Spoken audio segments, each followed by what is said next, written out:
How are you doing over there? I'm doing good. We'll see what happens in a few minutes here. I'm doing what you don't recommend. That's driving a few miles to check out a surge, so we'll see what happens. But it's not that far away. But Are you chasing a? You call me back. Yeah, you're welcome. You're chasing a surge. You saw my video on that one, didn't you? Is it far away or is it close? Is it close by or is it far away? No, it's very close. Oh, then it's fine. Then you have full permission to chase it. Yeah, no, listen, so many of the things that you say just, I'm starting to understand the business. Okay? Excellent. Nice. Yeah. And so much of what you say is common sense. Exactly. You start to understand the business, right? Exactly. Once you... Every market's different. I'm not in LA. I'm in small Charleston, but it's got a uniqueness to it. Yeah. I just need to kind of learn it and then figure out when to hit those events. Yeah. So I'm enjoying it. A lot of tourists? Yeah, it's a huge, and Charleston's #1 destination for its size. So, you literally meet people from all over the world. Right, exactly. I know. I love that. I mean, you get to experience that in Charleston. I get to experience that in LA. I mean, every day is a surprise. Really, it really is. You're exactly right, and that's the way I look at it. And you have the same mentality. And you have to be outgoing, and be a people person, but you also have to provide a service. Yeah, but by the way, so let's say you get a group of out-of-towners or tourists from overseas, let's just say tourists, right? Because they're visiting your city. If you have a business card with your picture, your face, and on the back side you have the picture of your car, so they remember, okay, yes, this guy, that car. You can say, hey, how long are you guys in town for? What do you have planned? So by asking that question, say, oh, we're gonna check out that and that tomorrow, and then we're gonna leave on Wednesday or Thursday, right? So you pretty much know that they might be doing 2 or 3 longer trips based on the itinerary that they share with you. At the same time, you also know when they're flying back, right? Then you can always say, hey, and this is only, by the way, if you really enjoy the people and you feel like you've gotten on very well with them and you enjoy each other's company on board, you can then always say, hey, you know what, by the way, if you want me to drive you to the airport, or if you need me to drive you to that show or that museum, whatever it is, just give me like 1 or 2 hours notice. I'll be there, and then you can request the trip when I'm there. I'll give you a little bit of a break. For example, if I'm driving from Calabasas to LAX, and I'm talking about an SUV, I'm not necessarily talking about UberX, right? I know that trip runs at about $130, $140. I have $20 cash ready to give them when they arrive, and they're like, why are you giving me $20? I say, well, I want your repeat business. You know what I mean? And I've made $120 instead of $140, and the guy books me. The next thing I ask them, and let's say they've booked you 3 or 4 times now, you have a good relationship, and you say, by the way, is there like any newspaper or specific coffee, Pete's Coffee or Coffee Bean or Starbucks or anything you like before I pick you up? Yeah, actually, I love the cappuccino at Pete's. Okay, great. What newspaper do you like? Oh, I like the Wall Street Journal, or I like the New York Times, or I like the LA Times. Fantastic. So when I get there, I make sure I know what I need to bring for that person. You know what? That sets me back maximum $4 or $5, but on big trips, totally worth it. Sure. And they... Well, here's the situation here. Yeah. Right? And when you get a chance, I sent you the map, kind of where it's really small and tight. Okay. There's a heavy... Charleston, the peninsula of Charleston is very small, and it's concentrated with history and hotels, beautiful, and bars and music venues. And so, for example, I was just down there. I wanted to say, well, Thursday night to see what I can do. I have scheduled myself to go back down there at 9:30 for an event that's letting out at 10. Nice. Okay. It's an event. I want to get it. Take your follow your lead on this kind of stuff. It's not letting out thousands of people, but it's something that's happening downtown. Charleston Choice Awards, and so I just had 7 rides, made $25, and it's the short stuff that honestly drives you crazy. Drives you nuts, yeah. I'm fooling with it just to get a feel for it. But I went offline. I was driven up to an area. I just pulled over because I want to spend some time with you. It's very valuable. But here's my question to you. I have several questions. Sure. All right.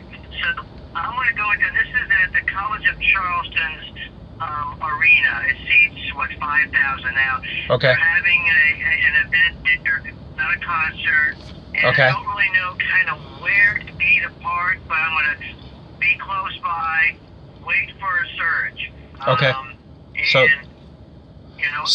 on how much of a surge it'll be, but good question. So let's say you and several other drivers are going to capitalize on this event, and you're all going to be down there, right? Now 5,000 is not a massive crowd, but I'd be surprised if it was maybe around 1,000 people. Okay, so anyway, okay. It's not 5,000. I said it seats for a basketball game, but this is a smaller. But again, it is an event. Okay, so the surge is not going to go crazy high. Like, for example, if like Staples Center or one of these big concert halls in LA, when 20, 30,000 people come out, there's a huge demand, and it really drives the price up, right? It's the same as if in your little city on New Year's Eve, believe me, it's going to go up, right, on New Year's Eve. But because everybody, has been drinking and they don't want to drive, so that's probably one of your biggest surge nights. So don't anticipate the surge to go crazy, but you will see it changing color. The moment it's over, it'll probably go yellowish and red. And, I don't know if it'll surge to 1.2 or 1.5 or 2. Sort of monitor it, right? So like, let's just say it goes till 2, right?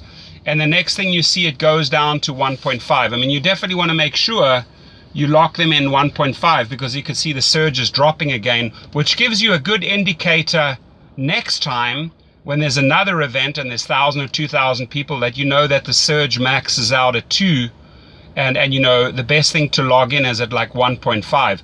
I mean, I promote in some of the videos is like, hey, don't get all excited just because these people are coming out and you just see suddenly surge going up, right? Very big events, I let the surge climb. Now, I don't know, and I don't have experience here, so I don't want you to miss out on something big, but look at if it goes to 1.2, 1.5, maybe 1.7. If it sits on 1.7 for quite a while, I would immediately try and lock in it at 1.7, but don't miss that surge. It doesn't sound like it doesn't sound like it's going to go crazy high, but it will go up. And I'm going to be, I had to test these different venues out, different types of, exactly music or whatever. We have a few of those. The biggest one is North Charleston, but again, this is such a different market, and what I'll find out, hopefully, and you learn, obviously, that, okay, if people are going to this event, well, what if they live downtown? Well, downtown is so small. Right. But certainly, so I'm going to experiment with that, and I hear you loud and clear. I don't have high expectations, but I'm trying to, follow some of the advice that you're giving. Well, it does make sense, but every city, every community is obviously different. Yep. And, I'm going to take the first 30 days to get a handle on, kind of what's what. Where I'm finding I'm getting business is I'm in a good location. Okay. That I'm 8 miles away from a popular beach, which is about a 25 half-hour drive from downtown where a lot of people stay. Perfect. So okay. Those longer trips. Yes. I'm making $25-30. Right, and you know what? That's gonna stay over summer, but then the next thing you know, you have winter, and the guys are not sitting on the beach. So you get to learn seasonal, you get to learn timing. The other, like you have Friday and Saturday night coming up. Your entertainment area. You know that if you're in that entertainment area, you're going to pick up a lot of people. You know that at a certain time, the clubs or the restaurants close, and those people want to go back out again, so then you'll get a good feel. How do Fridays, Saturdays play out over 2-3 weekends? How do the business hours, 6:30 in the morning till 9 o'clock play out? Where should I be? How was that event venue when basketball came out? Well, it wasn't that great, but it was amazing when this event came out. And you get a good idea about your 24-hour cycle, right? And it takes, like you said, I think the magic number is about 30 days. If you do this 30 days, and you know what, you learn from your mistakes. We say, okay, I've been there for 5 hours, nothing really happened. You go and do that thing next Thursday again for 5 hours, and the same thing plays out. Guess what? You're not going to be there the third Thursday, but you can't take just one typical Thursday 5 hours in a specific area as a true representation, because one trip might take you north or south where you have no idea, right? And the next thing you're in a whole different pocket, and then you suddenly have 2 or 3 good hours. But generally speaking, you do build up some really good statistics, and you can rely on those statistics. I mean, I got it down to a science in LA, right? Like an absolute science. So, but you'll get it. I mean, and the other thing is, like, those first 60 seconds, I mean, are you having a really good interaction with your passengers? You feel like it's going very well ratings-wise in that? Torsten, I don't know. I'm getting to know you, but it's a no-brainer. No-brainer. Excellent. Love it. I mean, yeah. If they're from England or they're from South Africa, I was trying to figure out, where is this guy from? Yeah, they're either from... South Africa is so hard to figure out. It's a hard one, yeah. Because you have that different accent. Yeah. I saw Torsten, which is kind of a German, Dutch, Scandinavian. I saw Knert, that thing. And then I got to see one of the videos and you made to South Africa. Oh, there you go. Yeah, no, I mean, it's like, when you learn those accents and you've got all these foreigners and out-of-staters, the Texan accent is different to the New York accent, is different to the California accent. Then you got, you have a German accent, you have a Australian accent, New Zealand, South Africa, British. Once you get to sort of know them and you say, oh, by the way, you from Australia by any chance? Yeah, oh, very close. I'm from New Zealand, and then, like, I had a group yesterday. I could have sworn they were from Finland, judging by the names and the accent, or from Sweden, or and then I said, you're either from Sweden, Finland, or Norway. They said, very, very close. We're from, I don't know, Estonia or something, just right next to Finland, right? And we totally hit it off, right? And then gave them my card, and then they said, can you pick us up later and take us to the airport? I'm like, great, and that was about a $45-50 trip. I offered to give them like $10 cash back. They said, no, keep it as a tip. But I did get a second trip out of that, and I felt great about that. You know what I mean? The business cards, I don't know if you've seen them in one or two of my videos, but what car do you drive again? Okay, here's the situation in our area. We have three. We have X, XL, and Premium. Okay. All right. And listen, I'm 62 years young. I just went into business, my soccer business, hit rock bottom, going chapter 7. Okay. I'm pumped about my rebound. I'm Yeah. a soccer guy. I just Love it. I've not succeeded in business. I've succeeded in the game. I just have too much heart and passion. Yeah. And now I'm working for other people. So every time people say, "What's your story?" I tell them my story. Yes. And I said, right now I'm working for you. Nice. I love it. I've gotten tips. It's fantastic. I've been kind of asking for them. Yeah. And so that's another thing, because I do have a story, but I also want to know their story, etc. So the business cards, I get it. You want my picture on the front. So I have a white Honda Odyssey with a black stripe. Not a fancy one, but the inside is great. It's very clean. Nice. I just bought, and it was delivered today, my USB port station, which you can hold 5 USB ports. Fell apart. To help people plug in their stuff. those little things that I'm learning from you. And Yeah. Simple driver out of Atlanta. I've seen some of his videos. Yeah. Now, so are you saying on the back I should put a photo of my van, my minivan? Well, I'm talking about the business card, a picture of you. I mean, I'll text you my what my business card looks like. I'll text it to you. I'll take a picture front and back. And I always say, the people that you get on very well with, that you have a really good connection with. And by the way, had I not known your age, if you hadn't ever disclosed your age, just by your youthfulness, I would have said you're like 37 or maybe 36, right? So obviously you have the experience as a 62-year-old and coaching soccer. I mean, I love soccer, so and you already know how to coach, right? So the other thing is, just listening to you, is that once you have figured out your city in 30 days, I highly encourage you to give yourself like some sort of slogan, like I call myself here the Spa on Wheels, right? And you could call it Charleston's, friendliest driver or something like that. Just you have like a phrase, and then if you start building out your website or your Facebook or your Twitter or your YouTube channel, by the way, your Gmail automatically becomes your YouTube channel, and you actually brand yourself as an ambassador for Charleston. And I mean, I've researched all these cities. There's certain cities I haven't seen ambassadors. I've seen ambassadors for LA, for New York, for San Francisco, for Oklahoma. And then there's amazing guys out there like the Uber guy or this guy or that guy. They're all doing a great job promoting themselves. But if you figured the story out in that small city, you need to start making a lot of little videos, because you're the go-to guy.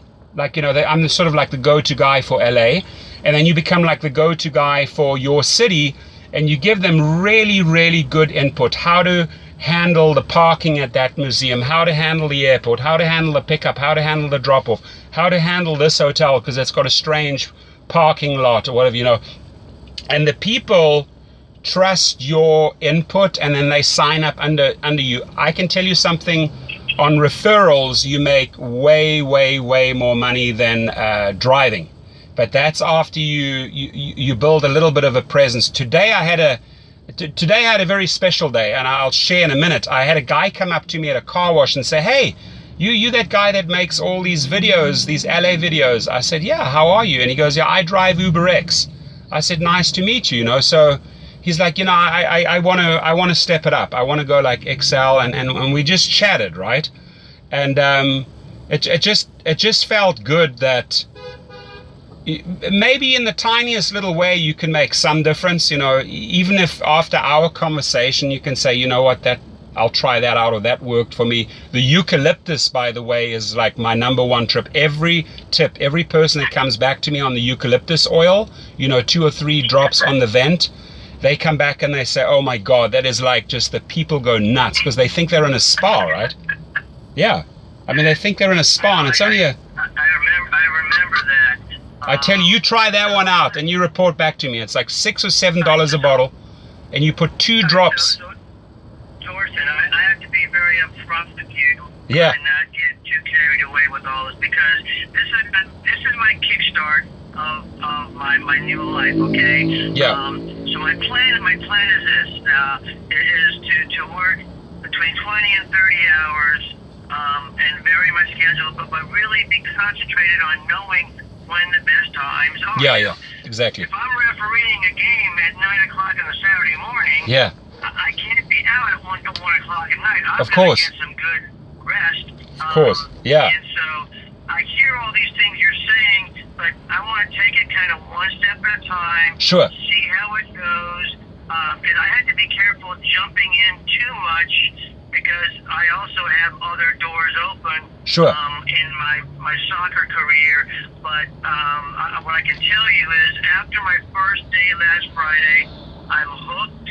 I want to be smart about it. And if I can in some way, because it's my nature as it is your nature, I want to be able to help others, but I just don't know, this market in terms of how many Uber drivers that can handle all that kind of stuff. Right. And the videos are for serve people, right? Oh. And that's in essence to help people. To refer people and get paid referrals and help people. Yeah, no, and I get where you're coming from with the 20, 30 hours. Makes sense. At the same time, knowing that, I mean, your passion is obviously soccer coaching. And when people ask you, and I bet you've been asked this question, when you say, oh, by the way, do you do anything else besides Uber? Yes, I'm a soccer coach. And, I coach kids or whatever.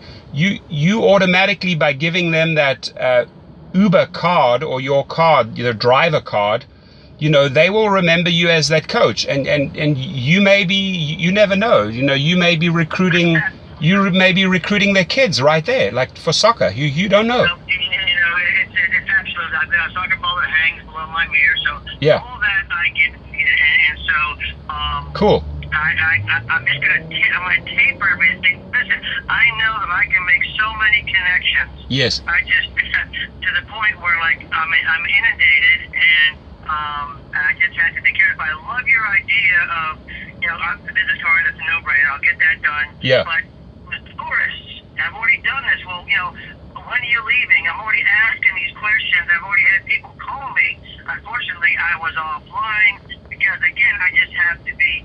Again, if I'm refereeing, exactly. On Saturday morning, I can't be up, late at night. And I'll be honest with you, I don't want to chase a bunch of drunken 20-year-olds. No, that's true. That's true. That's not my cup of tea. Yeah, that's true. I mean, absolutely. In fact, in the very beginning, I would put in these crazy hours. You'll never see me drive after 11 o'clock at night unless I have to get one of my really good clients from the airport or take them to the airport. But when you start building that database, I have 50 regulars right now. I love them. I know everything about them, and they book me all the time, and it really saddens me sometimes when I have to turn them away. But these are all people out in Hidden Hills, Thousand Oaks, Calabasas, wealthy people that don't mind tipping, that don't mind the SUV fees, and they usually always go to the airport, right? So I can do 4 or 5 of those a day and make myself a quick $600-700 and plus tips, and I don't have to put more in. So if I'm investing 5 hours into that, it's a lot. I don't go over 5 hours anymore. Back in the day, you'd see me all gung ho doing 12 hours. I just don't do it. And the same with you. I can see myself doing that because again, I'll be putting this out on Facebook. I've got Yeah. I just know a lot of people, and listen, the soccer. The people that are involved with soccer are upper middle class. They spend money. Yes. They're business people. They travel, and I'm going to start getting the word out in a professional way. Nice. And so that I can start lining up with those regular customers, like you say. Yeah. Cool. Well, I appreciate it. Perfect. The first couple of videos I saw from some of these other people, like the Uberman or whatever, he's such a freaking downer. The Uberman, I don't exactly know where he lives, but I mean, he's very, what I like about the few of the guys who have a lot of videos, they're very detail orientated, but I mean, it's also truly in the spirit and the attitude, right? I mean, that's how, like, I can just hear it in your voice that no matter what you do, you enjoy doing. If you don't like it, you stop it immediately, right? But if you're having fun here with Uber, or you having fun with soccer, I mean, you just you blossom, right? I'm the same type of character. I enjoy what I do. But some guys just you think you're listening to a repeat stuck record. And it's like, there's no energy, there's no enthusiasm, there's nothing there. I have a question for you. With regards to tips, okay, now, I'm not a Lyft driver yet. I'm assuming you're going to recommend that, maybe after 30 days, go the Lyft route so that you can get the best of both worlds. But with regards to Uber, I'll give up my bubbling my personality. Yeah. But how do you ever broach into it in terms of the tip, or do you just let it happen by itself? Well, I melted a little bit. One guy gave me $20. Hey, man, all the best in your new life. And it was a short little XL drive with 2 couples, but it was cool. Well, that means taking some kids to a concert, but again, I don't want to. In no way do I want to come across No. I know people are enjoying my ride. Yes. And you've already answered it. I mean, you never desperate, never force that question. You give your best, and the guy that gives you $20 obviously truly acknowledged you for the service and for your character, right? Because it was a short trip. And that's how you get rewarded sometimes with XL, especially if you load all the luggage, unload all the luggage for them. Great. Yeah. It gets a little bit more exciting in SUV and luxury, but I just could never put a sign behind my seat saying tips are appreciated or so, because it's just not me. It's not in my character. But I mean, you're in a category where at least periodically you're going to get tips. If you're an Uber X, it's sort of unknown. But here's an interesting thing with your car in Lyft. Let's say you get there one day and you sign up with Lyft. They have these two categories that they will more than likely put you in Premier and Plus, right? Because it allows for multiple passengers, and especially. And it's a very busy category in Lyft. It's slightly less money than XL, but once the tip is added in, and I'm saying not every person's going to tip you on a Lyft tipping platform, but when you take a week's trips and you say, okay, I did 20 Lyft trips and I did 20 Uber trips. What did I earn here? What did I earn there? Actually, the fare with the tip on average is going to come out slightly higher than your Uber. And again, that's usually just for people that have a great personality. I mean, if you just don't care about the people and just bam, bam, bam, thank you, done, goodbye, you're just not going to see a tip. But if you get into these conversations, you get personal, and have a couple little extras here and there, waters, let's say you have waters on board, right? You don't have to, but unlike on SUV and luxury, it's sort of like a given, you have to, right? Because they expect it. But because they're paying a lot of money, but you don't have to, if you wanted to try it out, for 2 weeks, let's say you buy the tiny little bottles and you buy a big case, 48 of them, and then you start and then you sort of work out, okay, well, I handed out in 1 week, I handed out this many waters and I got this many tips, right? Or I got this amount of ratings.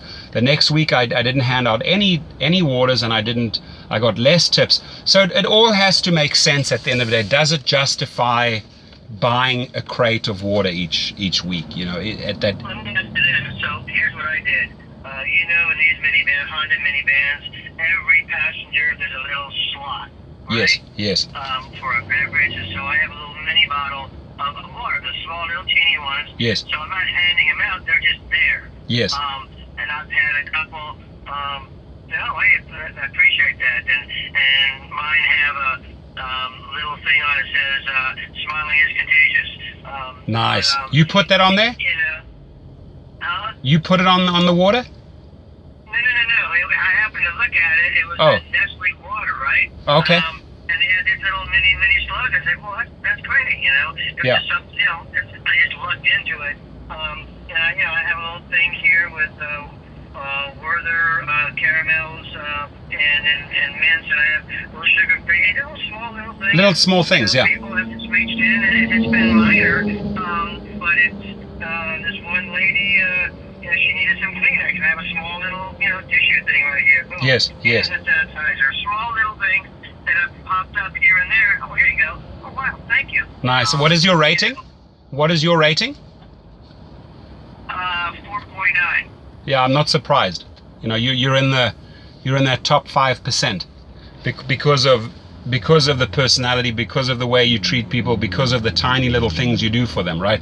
But I mean, you know what? I just learned something very amazing in this conversation, because I'm going to make little personalized messages on my waters, and I'm going to say have an amazing day, your Uber driver. I'm not going to ask for tips or anything like that, but I'm going to put little labels on my water now, thanks to you, right?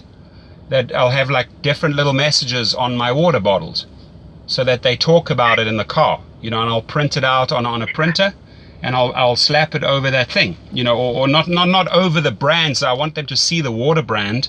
I don't want them to think I've created my own brand, but I'll just put a little sticker down there and different ones. And it's just like when you go to a Chinese restaurant, you open up one of those little lucky things, right? And you see a little message. No, absolutely. absolutely. I mean, Yeah. you got my head spinning now too. Yeah, good. An address label or something. Yeah. You put it on there, and you got something, just something simple or smiley face or whatever. But you know what's so funny? 10 minutes ago you said I'm not going to go get so involved. Now you're getting very involved. Well, I am who I am. It's good. I love it. Like you, I'm a huge people person. It's out of God-given DNA, and I've been taken advantage of towards so many times in businesses, and I'm just tired of just, and so let me just do this and work for other people and let opportunities come to me, because I know that if you leave the door open, you understand this. There's a lot of attraction out there. Oh, I mean, thank you I was just going to go right into that topic because, I studied spiritual psychology. Is all based on the law of attraction. I do set my intentions every day, and I cannot even tell you if I look at a week who I meet, what I'm rewarded with. I picked up the client Guns N' Roses, right? I drive some of their musicians, I drive the managers, I get the tickets to all these shows. I get, festival tickets to Coachella. Those are $1,500 tickets, right? Back, VIP artist tickets. And they're just spoiling me all the time. But then they also say, you know what, you bringing us In-N-Out burgers to our plane on the tarmac, you running off and getting us In-N-Out, you taking care of all these little things. We appreciate you. And you know what? It's pretty fantastic. You know what I mean? Just these were guys in the 90s that I was following around in Europe, Guns N' Roses, as a 20-something-year-old, and now I have them in my car. So you never know. Yeah. So tomorrow night my event is in a small venue, Charleston Music Hall, and Okay. I checked out all 5 top venues and exactly what the seating is. I can recite that back to you, but this is it's got no more than 1,986. Okay. Peter Frampton's Yes, Peter Frampton. Yeah. Oh, cool. Peter Frampton. Excellent. Yeah. So Bonnie Raitt's in a couple of weeks. Loretta Lynn. There's a real fancy place center that's been remodeled now, and it's like a damn European opera house, the high-end stuff. So those type places I'll be checking out, but I'm real curious about the Peter Frampton. I saw, I checked off an item on my bucket list about 5 months ago when Carlos Santana was Oh, here. excellent. And Wow, excellent. it caught me off guard. I loved it, but everybody was in their 40s, 50s, and 60s. Yeah, no, that's amazing. And can I ask you something? Do they serve alcohol there tomorrow night? At the I believe so, because I've already had 2 pickups. But it was pickup from downtown, literally 2 miles from the restaurant to the Charleston Music Hall. But that's also the guy that gave me $20. Okay, because if they don't serve alcohol, you'll have far less surges and far less people, because the people rarely use the car because of the alcohol. Yeah, no, I get that. And I'll figure that stuff out. Yeah. Exactly. And but I hope to get these new trade logos.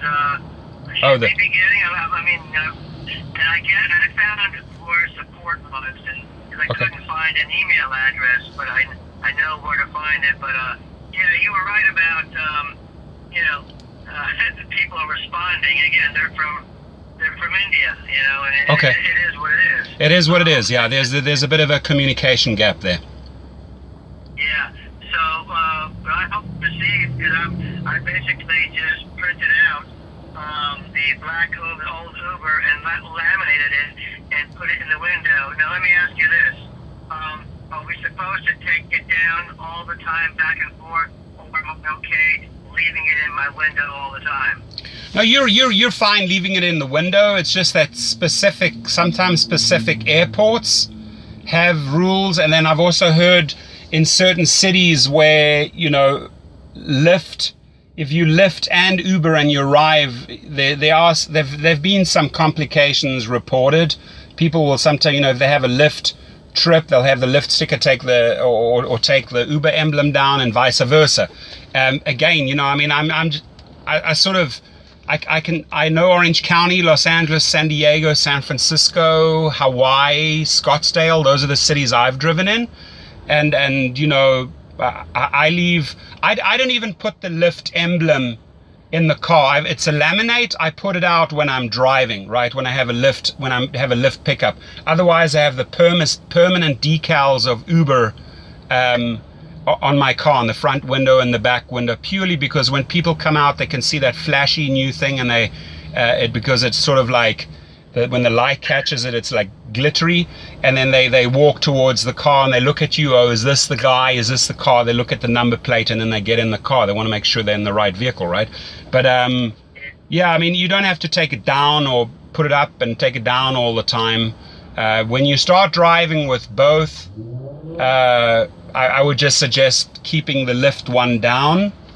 Uber people are very weird when they say, oh, you also drive for Lyft. Like it seems like they're trying to put it down a little bit. Like, you know, it sounds like a bit of snobbiness coming through. But like, I don't even have the Lyft sign out. Only when I'm actually picking up a Lyft passenger will I put it out, right? Because I've had this experience with 3 or 4 passengers.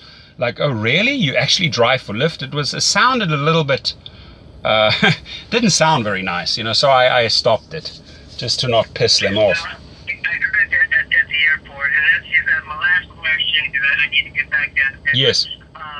But the airport thing, I mean, Charleston's not a big airport, so I'm looking to see what the trends are, when the arrivals and departures are, and I think over time I'll pick up some regular customers to take them there. But I did the airport thing. I tried it. I was literally there for 50 minutes and then got a ride. But it took me downtown, and then right next door to one hotel, I got a ride right back. You know, so it worked out. But you had Uber drivers and Lyft drivers. Again, it'll be something that I'll have to play with a little bit. But I don't like sitting 45 minutes. Well, you know, let's say your airport. LA is a very, very weird setup. The drop off is pretty standard. You know, you go, you drop them off at departures, and that's it. You get out. When it comes to pickup, they have this massive parking lot, which is about 7-8 minutes away. It's huge, right? And then they have another huge Lyft parking lot. And then they only allow a specific amount of each category on that. It's a mess. I don't even deal with pickups at LAX anymore. I just don't do it. You know, it just takes too much time, and in that time I'm making money elsewhere. But like, let's say in your one, where it's not heavily saturated and you're sitting there, and you happen to be in a category that's very, very busy, because there's not that many XLs out there. I mean, that category was added not too long ago. You know, I mean, X was out there, all the other ones out there, and then suddenly they come up with XL, right? So you're in a category where there's far fewer cars, and yes, you're going to be booked. So I would think it would work in your favor, you know, as long as you don't have to go over 30 minutes. If you can get in there and pick someone up, and is the airport a little bit further out, so it sort of guarantees you longer trips, or how does it work?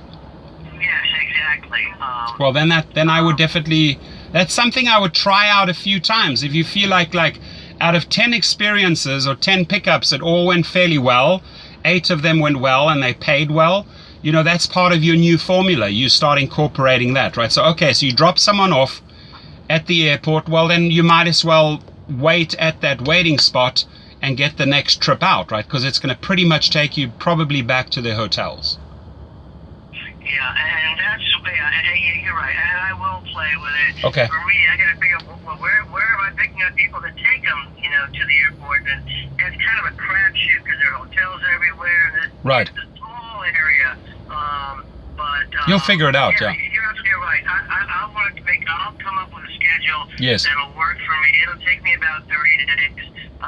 Yeah. Because I got some other irons in the fire that are going to bring me in some revenue, and I'm just trying to be smart about this, you know, new beginning in my life. Yeah. Clearly, you know, I know that I can have a nice steady income and grow this thing, working smart, working part time,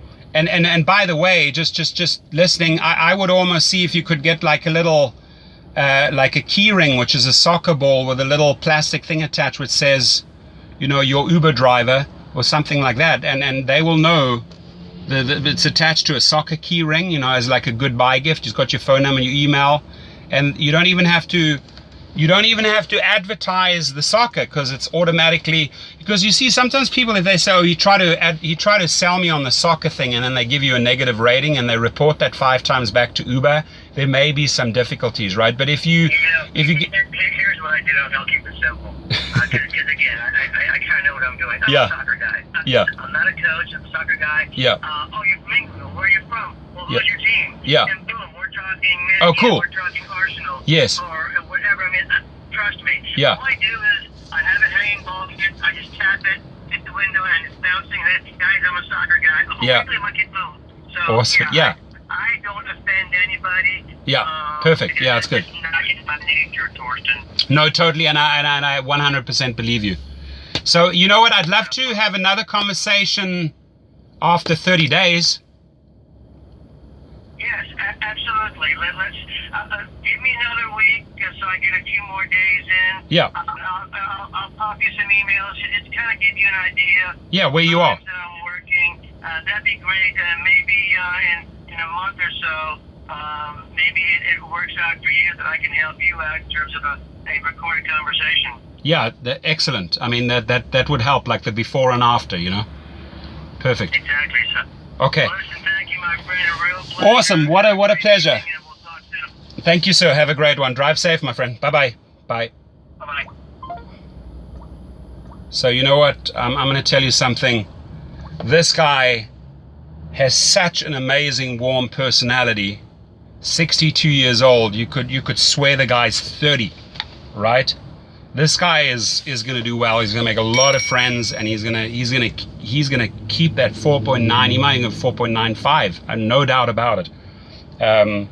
His personality truly shines through in this video, and anybody who's watching this still after 42 minutes will agree with me, right? Because a lot of people, by the way, do not watch the entirety of these videos. This is a long video, but hopefully you learned from that.